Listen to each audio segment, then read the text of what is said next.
1,000 streets in Hanoi. The first thing that struck me about Hanoi was the noise. Not the harsh, grating kind, but a living, breathing symphony of chaos. The hum of motorbikes, the calls of street vendors, the laughed tea stalls. It all blended into a rhythm that felt both overwhelming and comforting. I had arrived in the early hours of the morning, the air thick with humidity, the scent of pho broth and gasoline already clinging to my clothes. I had no real plan, no checklist of tourist spots to conquer. I wanted to get lost, to let the city pull me in whatever direction it pleased.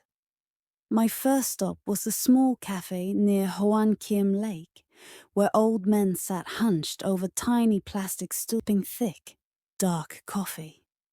The drink was stronger than anything I'd ever tasted, most syrupy, cut with a splash of condensed milk.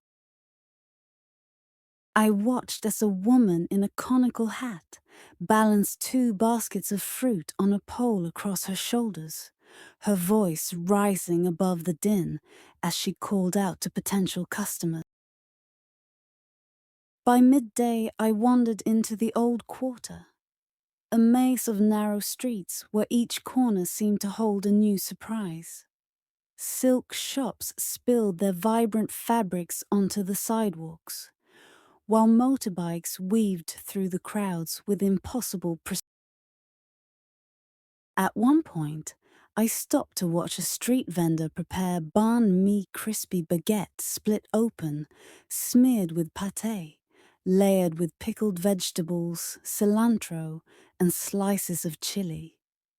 The first bite was a revelation. Crunchy, spicy, all at once. As evening fell, I found myself at a beer hoi joint, one of Hanoi's famous fresh beer corners. Plastic tables spilled onto the pavement, crowded with locals and a few backpackers. The beer was light, almost effervescent, and cost less than.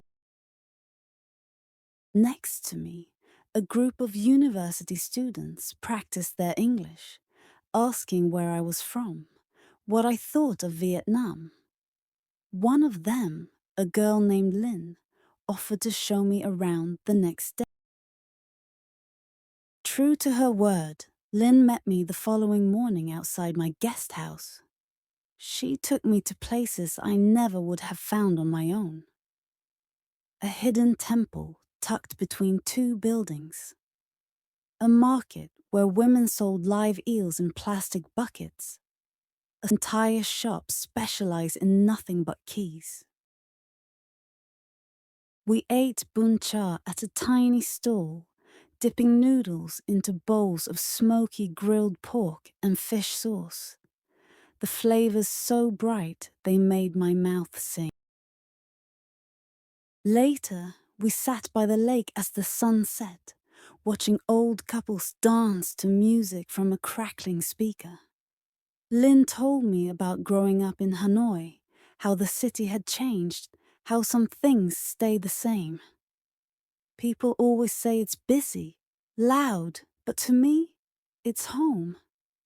It's the sound of life. On my last night, I wandered the streets alone again, absorbing the energy one final time. The night market was in full swing. Lights, strung above stalls selling everything from embroidered slippers to fried crickets. I bought from an elderly artist, a watercolor of the city's rooftops, all tangled wires and fading colors.